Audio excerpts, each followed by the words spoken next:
103,4 FM Radio Musik Asli Indonesia. Assalamualaikum warahmatullahi wabarakatuh. Hai Deva Mania, selamat sore. Firsa hadir lagi ya Deva Mania di hari Kamis siang manis tanggal 21 Maret 2024. Deva Mania hari ini Firsa nggak sendiri.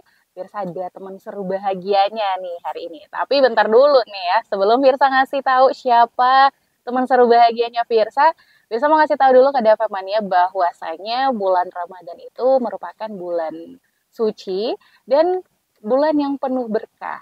Tapi bukan berarti, walaupun kita lagi berpuasa, bukan berarti kita itu males-malesan, mager-mageran.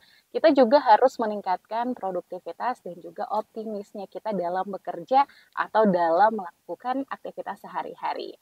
Hari ini Deva Mania di Tas Serba kehadiran Ibu Tri Atmojawati. Halo Ibu. Hai, bisa. Oke, mungkin bisa dideketin dulu. Oke. Assalamualaikum, DFM Mania. Iya, jadi Deva Mania hari ini kita akan bahas soal meningkatkan produktivitas dan membangun optimisme di bulan Ramadan. Nah, Ibu, kira-kira Firsa langsung nanya aja ya, Bu. Oke. Nah, pertanyaannya Firsa adalah gimana sih cara meningkatkan produktivitas dan membangun optimisme di bulan Ramadan? Karena kan banyak yang bilang bahwa di bulan Ramadan itu kadang kita jarang banget untuk bisa semangat gitu karena bulan puasa. Gitu ya? Iya, itu gimana Bu caranya? Oke, sebelum saya menjelaskan tentang bagaimana caranya meningkatkan produktivitas di bulan Ramadan ya, serta bagaimana kita meningkatkan optimisme ya di dalam melakukan pekerjaan. Terlebih dahulu saya mau menjelaskan dulu tentang apa itu optimisme ya. Oke. Jadi kalau kita pernah bareng-bareng ngobrolin tentang resilience ya, bagaimana daya lenting, tingkat ketahanan kita dalam menghadapi pekerjaan atau kehidupan dan lain sebagainya. Sebenarnya optimisme itu adalah core-nya dari daya tahan ya. Nah, optimisme itu merupakan sebuah state keadaan kita, kemudian kondisi fisik kita di dalam menghadapi sebuah masalah tentunya ya. Jadi optimisme ini juga bukan melihat tentang apa sih itu positive thinking. Enggak selalu optimisme itu karena positive thinking, harus dibedakan. Jadi optimisme bukan tentang positive thinking. Tetapi kita bisa berpikir bahwa optimisme itu ada orang yang optimis ya, ada orang yang realistis, ada orang yang pesimis. Jadi setiap orang tuh berbeda-beda. Nah, apakah kalau orang itu pesimis itu pasti buruk? Enggak juga. Orang realistis itu pasti baik? Enggak juga. Orang optimis itu pasti baik? Tidak selalu. Tapi orang optimis akan jauh lebih mudah mengatasi dirinya sendiri dibandingkan dengan orang yang pesimis. Jadi tadi saya bilang bahwa tidak selalu pesimis atau optimis itu dalam kondisi yang baik, tergantung dari kejadiannya. Ambil contohnya, ketika Firsa pulang malam sendiri, gitu kan, jalan pulang jam 2 malam nih ceritanya, sampai jam 2 malam tuh ngapain ya? Nongkrong ya? Nongkrong gitu kan, jam 2 malam, terus optimis nggak akan ada apa-apa gitu di jalan. Sementara kalau jam 2 malam itu kan udah rawan ya untuk cewek ya, apalagi juga. Jakarta nih ceritanya kan. Nah, optimis yang seperti itu sebenarnya akan membahayakan diri sendiri. Jadi harus realistis juga gitu loh. Apalagi kalau nanti di jalan ada cowok atau anak-anak nongkrong atau preman-preman yang dia bisa memperlakukan Firsa dengan tidak baik, itu akhirnya menjadi hal yang negatif. Jadi di sisi optimisme itu adalah bagaimana cara kita menjelaskan kepada diri sendiri bahwa apa yang dilakukan itu sebenarnya sudah dalam bentuk pertimbangan-pertimbangan yang cukup baik ya, dengan memperhatikan hal-hal buruk yang kemungkinan akan terjadi. Itu optimisme ya. Nah, bagaimana sih kaitannya dengan produktivitas? Nanti kita akan ngobrolin banyak banget tentang produktivitas ya. Apalagi ini di bulan Ramadan ya. bulan penuh rahmat, penuh keberkahan. Bukan berarti kalau diam itu emas ya. Iya, kadang ada yang bilang gitu ya, Ya, diam itu emas. diam itu emas, terus nggak kerja gitu ya. Terus Gak dapat emas ya, adanya dapat mas-mas. dapat emas-emas gitu. Nah, terus nggak membenarkan diri tidak melakukan apa-apa itu nggak bagus ya. Iya.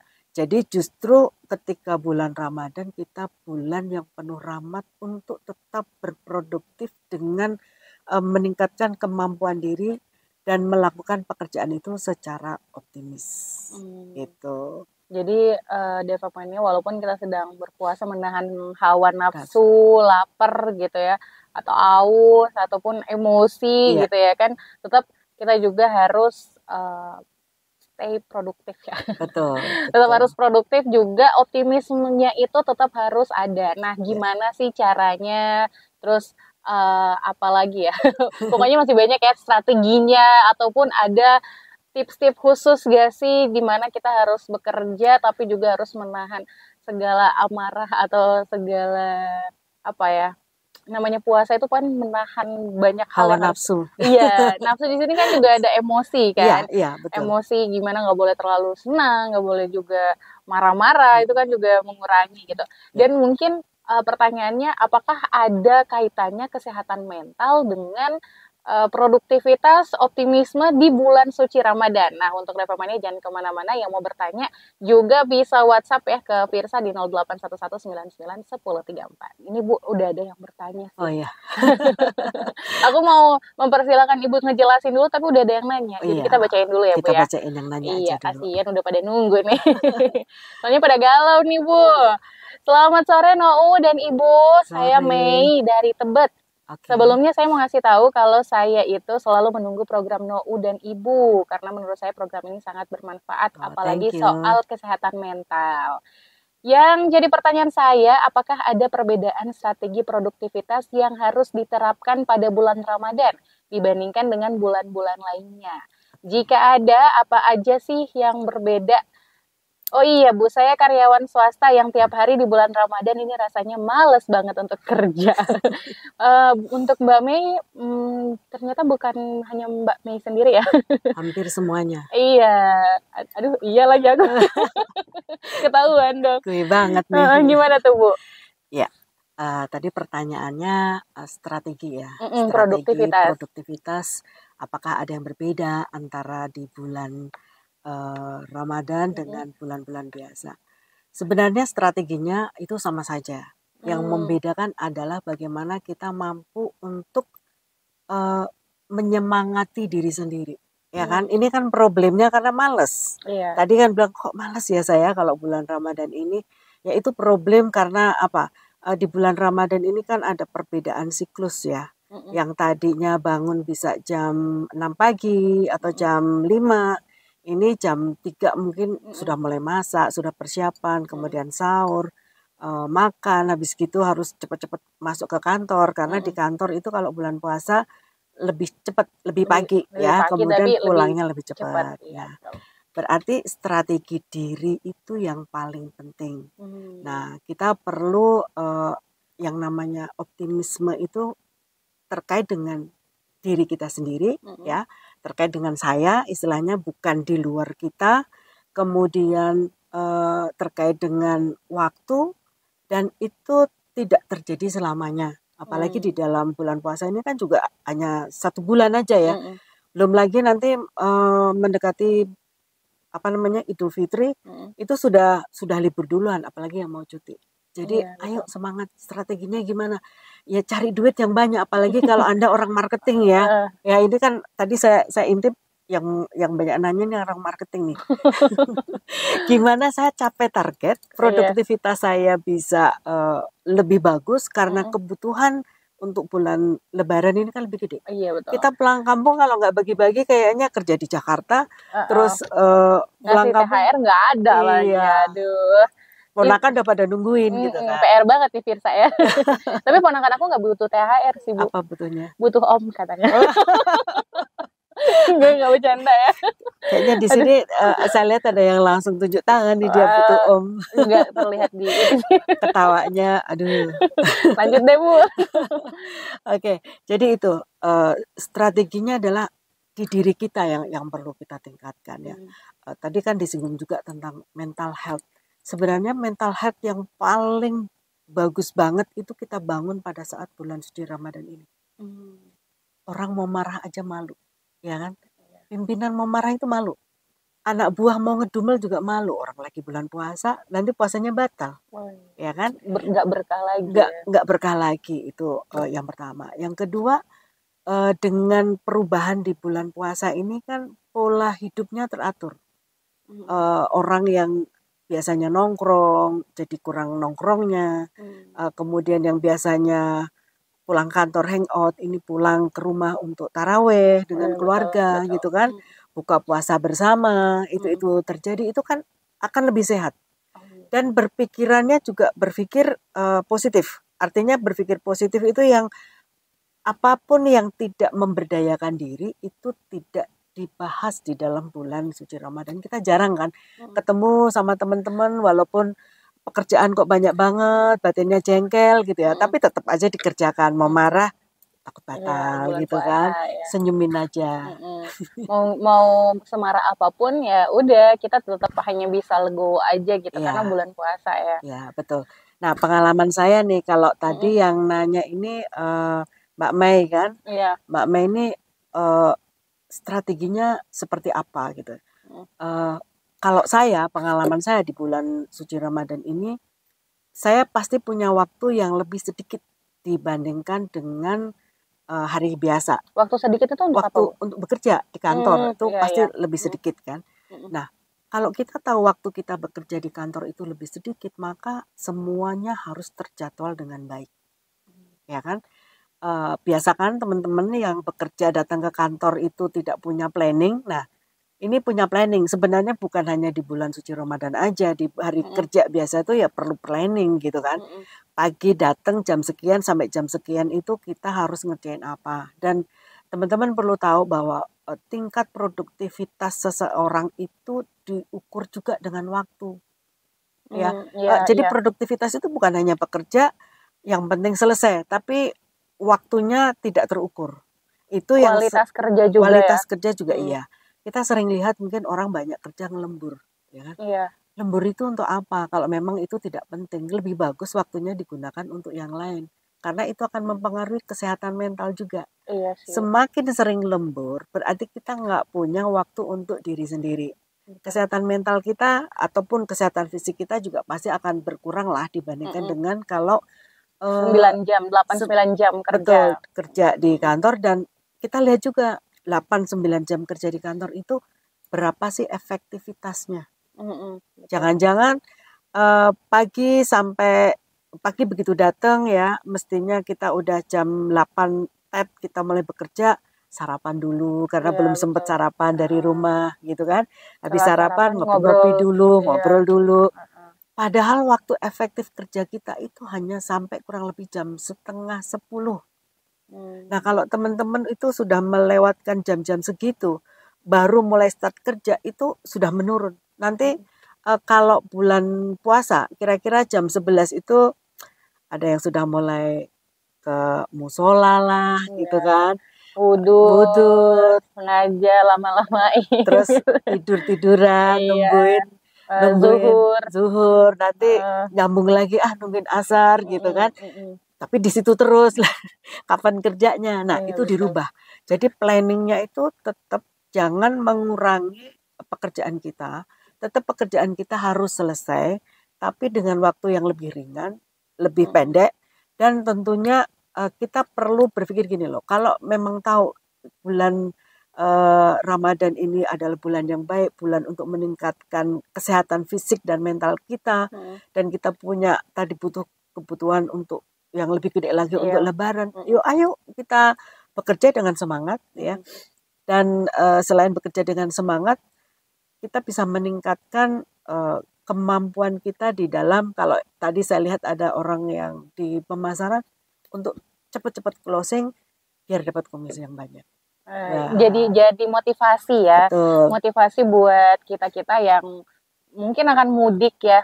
Ya walaupun ada yang nggak mudik atau emang stay di Jakarta, tapi kan tetap aja ada keluarga yang pengen banget nih Ya, merasakan, apalagi anak-anak, ya, keponakan-ponakan betul. gitu. Jangan salah loh, yang nggak mudik itu paling deg-degan kalau ngelihat teman-temannya udah persiapan mau mudik. Saya mau kemana ya? Itu galonya galopol ya, bener nggak Mas? Sampai ketawa tuh. Galau banget. Ini saya mau kemana nih?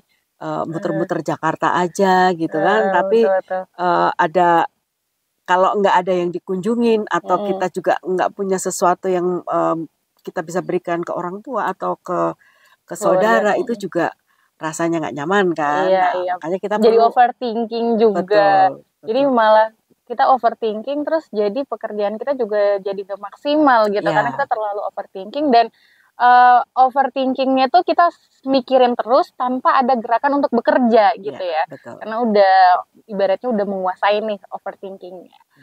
Oke deh, gitu ya Mbak Mei dari Tebet. Semoga masih stay dengerin kita di Radio DFM Jakarta. Masih ada satu pertanyaan lagi nih, Ibu. Aku langsung Ya, bacain aja deh sekarang ya. Assalamualaikum, waalaikumsalam. Halo Nou Firsa. Aku mau nanya ke Ibu Tri, ya. gimana cara untuk bisa mengelola ekspektasi diri sendiri dan menghindari perasaan bersalah jika merasa tidak mencapai target produktivitas yang diinginkan selama bulan Ramadan. Aku dari Saril di Kemang. Oke, Syahril di Kemang, pertanyaan Mm-mm. yang keren. Ya, tidak semua karyawan atau orang itu mau mengkoreksi diri di Mm-mm. dalam bekerja. Apalagi ini di bulan suci Ramadan ya. Mm-mm. Ekspektasinya nggak capai gitu kan. Iya, Terus kemudian ada target-targetnya target-target terutama. anak marketing ya. Anak marketing tuh Mm-mm. tahu banget lah saya karena saya berkecimpung di dunia sales Mm-mm. puluhan tahun gitu kan. Mm-mm. Jadi tahulah kegelisahan mereka itu seperti apa. Karena kita mau ketemu dengan orang di bulan seperti ini, itu tertentu juga, waktunya tertentu. Mau berkunjung malam hari ke rumahnya, lagi sholat Taraweh, taraweh, iya, pagi-pagi mungkin jam-jam kerja. 10 lagi duha dan lain sebagainya gitu, Betul, betul. susah gitu loh untuk ketemu waktu. Tapi kita punya trik ya. Mm-mm. Yang jelas ekspektasi kita itu perlu dibangun dengan sangat baik gitu kan. Tapi kalau tidak tercapai, kita tidak boleh menyalahkan diri kita. Yang penting adalah melakukan koreksi ya. Optimis itu bisa terjadi apabila kelihatannya enak gitu ya, tidak hal-hal buruknya tidak terjadi. Itu akan optimisnya gampang dibangun. Tapi kalau kita sedang dalam kondisi yang tidak baik-baik saja, hal buruknya banyak terjadi, itu kita menganggap suatu masalah itu jadi gede banget. Padahal sebenarnya masalah itu belum tentu itu masalah yang sebenarnya. Jadi kita ingat nih, masalah itu apakah karena diri kita? Apakah kita melihat masalah itu juga akan terjadi selamanya? Ataukah masalah itu segalanya? Nah, orang kadang-kadang berpikir ini sebagai sebuah masalah. Contoh kayak nggak tercapai target, ini masalah gitu kan. Memang masalahnya karena tidak tercapai target. Tetapi kita perlu melihat bahwa ada nggak progres yang bisa kita lihat. Dan apakah itu tidak tercapai target itu karena saya? Nah, itu perlu dilihat juga. Bisa jadi kondisinya, Ya, ya, situasi. betul. Dan kalau kita tidak mampu untuk mengelola diri, kadang-kadang jadi depresi. Nah, itu tuh Bu. Ya. Karena banyak ya, aku juga bisa dibilang aku adalah korban dari situ gitu. Ketika target tidak tercapai, aku sebenarnya aku nggak bisa bilang itu depresi karena kalau depresi itu kan harus ada dari psikolog langsung ya. Tapi ibaratnya aku ada tekanan terus sempat ya mungkin ada gangguan mental kali ya, kena mental gitu Kena di mental lagi ya. pekerjaan dan ya iya itu jadi gak produktif dan juga apalagi untuk optimis untuk closing gitu nggak ada gitu. Itu berpengaruh ternyata ya Bu ya. Ya. Jadi sekali lagi kalau saya ya berdasarkan pengalaman, semua yang saya sampaikan di sini adalah berdasarkan pengalaman. Ketika kita tidak mencapai target lah contohnya, produktivitas kita menurun. Yang perlu dilakukan adalah melakukan koreksi diri. Pernah nggak kita mencatat apa yang terjadi? Ya, nggak tercapai target itu apa yang terjadi? Ya. Kemudian mengapa hal itu bisa terjadi? Itu juga perlu kita catat gitu kan. Terus kemudian ada nggak faktor luar, lingkungan yang membuat kita tidak tercapai target? Ya. Kemudian apalagi ada nggak faktor pendukung yang sebenarnya itu harusnya kita berdayakan dengan baik, tetapi kita abaikan. Contoh gini, sebenarnya karena Mas Syahril ini orang marketing ya, contohnya saya mau jualan, sebenarnya perusahaan sudah menyiapkan sales tool-nya, ya, peralatan-peralatannya itu sudah disiapkan oleh perusahaan, tapi kita terlalu pede dengan kemampuan diri sendiri sehingga bekerja itu dengan cara kita, dengan cara sendiri. Ya, kalau mau berhasil ikutin sistem, apalagi sales. Jangan anggap enteng ya. Sales itu ketika di luar kita mampu closing, belum tentu itu closing itu yang berkualitas. Oh iya. Kalau kita mau mendapatkan closingan yang berkualitas, maka closingan yang kita dapatkan itu adalah orang yang benar-benar membutuhkan dan orang yang benar-benar berminat dengan produk yang kita jual, kita tawarkan. Bukan karena kasihan, bukan karena terpaksa, apalagi dikejar-kejar gitu kan. Daripada dikejar-kejar, ya udah deh gitu ya. Okein aja, biar pergi. Oke deh gitu ya Mas Syahril. Gimana dengan pertanyaan tadi, gimana sih kita untuk soal gak capai target di bulan suci Ramadan. Tapi kita doain aja Bu ya untuk semuanya. Masih ada waktu. Iya, semoga semuanya bisa tercapai target-targetnya, apalagi mengingat bentar lagi Lebaran. Lebaran mau ngasih THR juga sama saudara-saudaranya, jadi semoga rezekinya lancar. Nih Bu, aku ada pertanyaan, mungkin jadi pertanyaan terakhir ya di serba sore hari ini. Ibu gimana sih caranya meningkatkan optimisme agar produktivitasnya kita tuh jadi lebih kuat ya? Iya. Oke. Jadi gini, sebelum saya menjawab tentang bagaimana caranya kita meningkatkan optimisme itu agar produktivitasnya lebih kuat, perlu tahu dulu nih patternnya untuk bisa kita optimis itu seperti apa. Polanya. Yang pertama, kita perlu tahu bahwa optimisme itu kita harus tahu pattern itu bukan saya. Masalah itu bukan saya. Masalah itu adanya di luar. Eksternal. Jadi jangan menyalahkan diri terus, gitu kan. Kemudian yang kedua, analisa terhadap masalah yang muncul. Nah, setelah dianalisa kita tahu tuh, tadi saya bilang tulis tuh masalahnya apa aja, gitu kan. Nah, setelah dianalisa kemudian ekspektasi, tadi Syahril menanyakan ya, ekspektasinya itu sebenarnya apa? Sudah sesuai atau belum? Nah, kalau belum sesuai berarti kita kembali lagi melakukan koreksi terhadap ekspektasinya. Apakah yang sudah kita lakukan itu sudah benar-benar mengarah kepada tujuan atau belum? Nah, kalau belum, ya lakukan.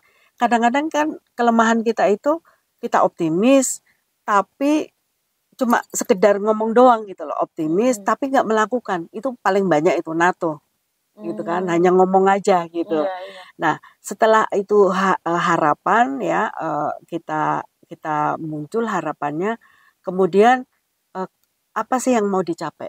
Itu kita buat ya, dan yang terakhir bagaimana kita bisa melakukan itu secara optimis. Nah, kalau kita bisa melakukan secara optimis, berarti kita berpikir gini loh, produktivitas itu kemungkinan besar kita bisa capai.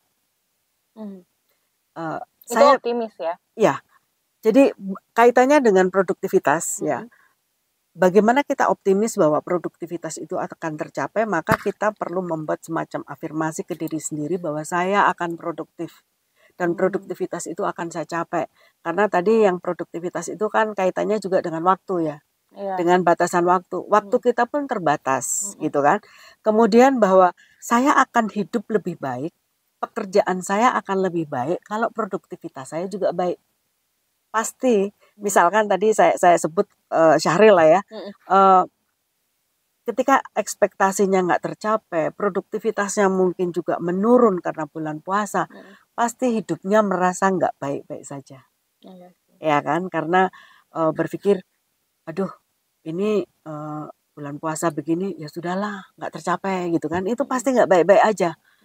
Sebenarnya orang yang pasrah, orang yang menerima atau pesimis itu dalam kondisi jiwa yang tidak tenang, ya, dalam kondisi yang dia kadang-kadang sering menyalahkan kepada diri sendiri. Yang tadi saya bilang, oh itu kalau lama-lama seperti itu, lama-lama bisa depresi. Kita bayangin ya, orang yang pesimis itu cenderung kayaknya hidup enggan mati pun tak mau, betul, ya betul, kan? betul. Kita bisa menilai lah. Nah, apa manfaatnya ketika kita mampu untuk berpikir optimis ya, dan melakukan dengan produktivitas kita itu dengan cara yang sangat optimis, bisa kita lihat dari performance-nya. Orangnya lebih bersemangat. Kalau kita ngelihat wajahnya, auranya juga lebih banyak senyum gitu kan. Berbeda lah, tatapan matanya juga berbinar-binar gitu. Kalimat-kalimat yang muncul juga kalimat-kalimat positif gitu kan. Itu membuat diri kita ini menjadi lebih semangat lagi. Jadi teman-teman yang di luar sana yang sekarang sedang berjuang dengan rasa malas, berjuang dengan enak ya, kita rebahan. Nahan apa sih namanya, lapar gitu. Lapar ya. Haus. Jadi udah bukan bukan alasan lagi. Ya. Kalau perlu dirubah. Rasa lapar itu kan sebenarnya yang ngasih nama rasa lapar itu kan kita sendiri. Nah, gitu. Distimulus gitu ya. Betul. Kalau kita berpikir, saya ini lagi bulan puasa, ibadah gitu, jangan dipikirin ya yang muncul di depan kita, kolak, gorengan. Kalau itu terus yang dipikirin ya lapar lah. Kalau udah lapar, apa yang muncul di dalam kepala kita? Otak kita pun lapar gitu loh. Dan nggak bisa ngerjain yang lain. Iya, pengennya tuh udah puterin aja tuh azan maghrib. Iya, kalau bisa dipercepat gitu. Iya. Padahal kan kita juga bisa di saat-saat mungkin di jam-jam kritis tuh Bu, orang-orang kayak jam 1, jam 2, apalagi mungkin jam-jam segini ya. Ketika orang-orang tuh masih susah untuk bertahan hidup, mencoba bertahan hidup gitu. Padahal sebenarnya biasa-biasa aja ya, Bu ya. Betul. Saya ada tips sedikit loh silakan, Bu. Untuk bisa kita mampu untuk bertahan hidup dalam kondisi diri kita lagi nggak semangat gitu ya. Sebenarnya yang bisa membuat diri kita semangat itu nggak ada orang lain. Suasana hanya bisa diciptakan, tapi yang memutuskan untuk semangat diri kita. Nah, contoh nih, misalkan di bulan suci Ramadan, saya punya pengalaman, saya punya teman ya di kantor, dia selalu selawatan ya, dengerin itu pakai earphone karena takut yang lain terganggu kan, kan nggak semua orang muslim ya di situ. Tapi kalau misalkan sedang tidak ingin melakukan selawatan atau apa, setel lagu aja. Setel lagu, sekali lagi lagu yang bikin semangat, jangan lagu yang sedih, galau, ya gimana mau semangat orang lagunya aja galau gitu kan. Itu akan membuat diri kita itu kayak dikasih makanan bahwa wah galau-galau terus. Tapi kalau lagunya kita adalah lagu-lagu yang semangat gitu kan, atau dengerin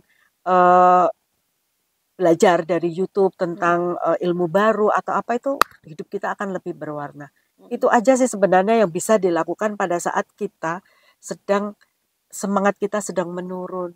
Kita pasti akan ikut menjadi lebih semangat lagi dengan mendengarkan sesuatu yang baik.